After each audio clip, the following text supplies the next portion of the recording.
Perseverance, humility, faith, and courage are the defining characteristics of a great humanitarian. But it takes a very special person to weave these traits together seamlessly, and in the process, touch the lives of millions of people. Peter Thomas is just such a person. His voice spans generations. With breathtaking resonance and brilliantly cadenced sentences, Peter sweeps us up and carries us along, all the while sending a powerful tapestry of images and emotion streaming through our minds as his audience. To those who know him, Peter is an endearing and passionate man. On June 28, 1924, Peter Addenbrooke Thomas was born in Pensacola, Florida. His parents were British, his father a Welsh Presbyterian minister, his mother an English school teacher from Salisbury.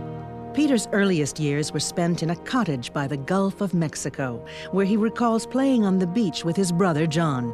Before long, the family moved to Milton, Florida, a small farming community where his father was pastor of the First Presbyterian Church.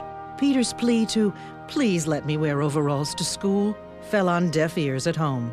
Instead, he was outfitted with collared shirts and waist-button pants, an ensemble which wasn't appreciated by his more bucolic schoolmates. When the Depression hit America in the 1930s, things were as tough for the people of Milton as they were for everyone in America.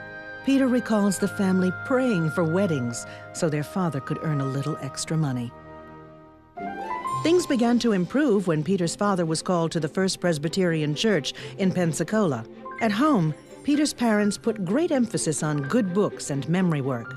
On Saturday nights, while Dr. Thomas worked on his sermon, the boys memorized passages to be recited for their father on Sunday afternoon. Whether it was the Bible, Shakespeare, or Tennyson, Dr. Thomas demanded that Peter conjure images as he read.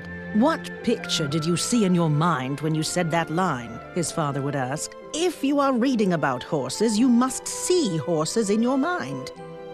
This lesson proved valuable and is one that Peter has carried with him throughout his entire working career.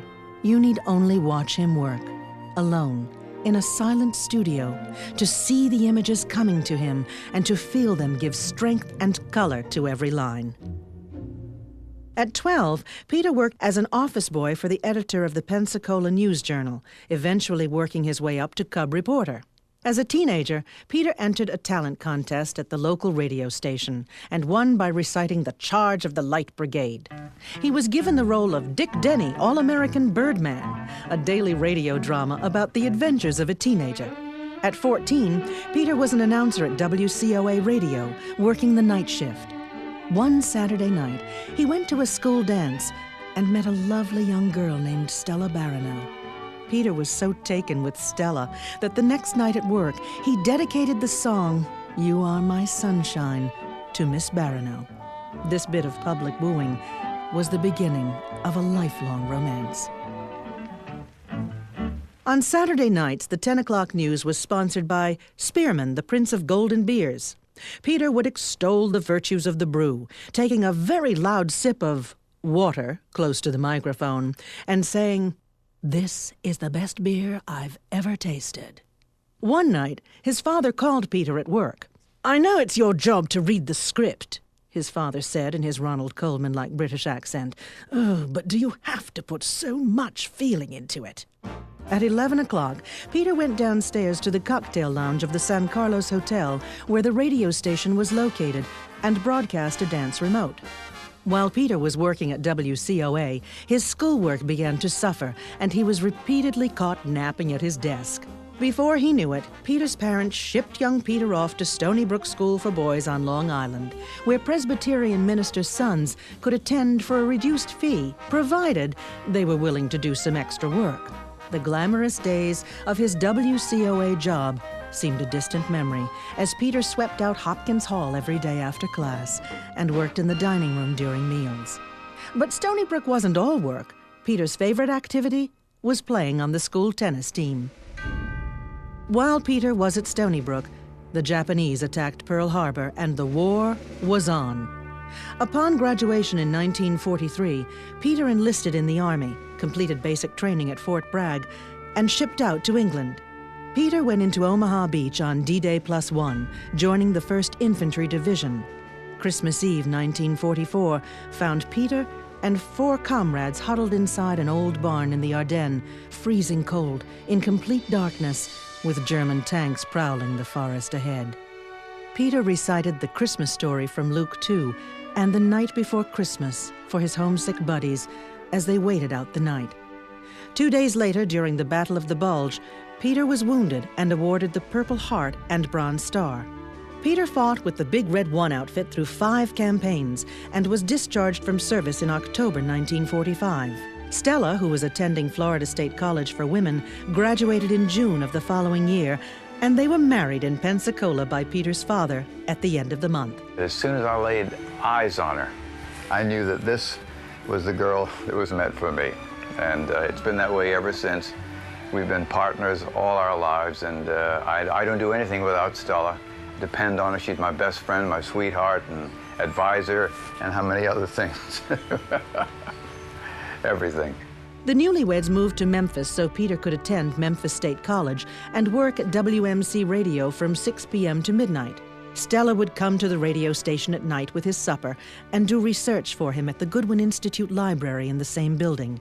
Education is an exposure to what has gone before, the great minds of the past, the histories. It's often said that if you don't learn from history, you're bound to repeat it. And reading and exposing yourself to great thinking is something we all should. It's a privilege. And an education is something all of us should be able to have, everybody. When television came to Memphis in 1948, Peter became a popular star in the Mid-South, performing in such shows as Sears Young America Sings and The Unhandy Handyman. Peter then headed to New York to record a nationally syndicated poetry series and found his way to CBS in 1950. Peter's next move was to the early morning on-camera news for CBS TV. Never one to be idle, Peter also found time to freelance for advertising agencies and film houses all over the world. Demand for his voice work was so great that he left CBS in 1964 to devote all his energy to freelancing. Peter's glorious voice became synonymous with Sylvania, the American Express card, the taste of Coca-Cola. IBM. Major funding for Nova, NBC News. Now, more than ever, Tropicana Pure Premium. And others too numerous to mention. Perhaps Peter's greatest talent is as a documentary narrator. His work in this field is legendary. Though his work has earned countless awards over the years, he is particularly proud that in 1997, One Survivor Remembers won the Academy Award. Peter was also the first recipient of the Lifetime Achievement Award from the International Television and Radio Association. For 50 years, Peter, Stella, and their 3 children, Elizabeth, Peter, and Doug, lived in Greenwich, Connecticut. In 1966, they came to Southwest Florida for the children's spring break and fell in love with the area. It wasn't long before Peter was commuting between Manhattan and Naples. Today, at age 80, Peter shows no signs of slowing down. He still works every day as the narrator of Forensic Files on Court TV. Peter is also a dedicated veteran. Peter's commitment to philanthropy is as unwavering as his voice, and he has lent his voice to hundreds of worthy causes all over the country. Peter's humility is as evident in his giving as it is in everything he does. No cause is too small. He never says no. No, I don't, because to me it's a privilege. God gave me a gift, and I want to give that back and help other people. And so when people call me to do something, I'm really very happy and privileged to do it. It's been my It is a privilege. It is a privilege to get involved with what's going on in our world. I just did a series for a children's hospital in Africa. And we get involved, we read the script, we think about it. But it's such a joy to be able to use your gift to do something good, to give back to other people.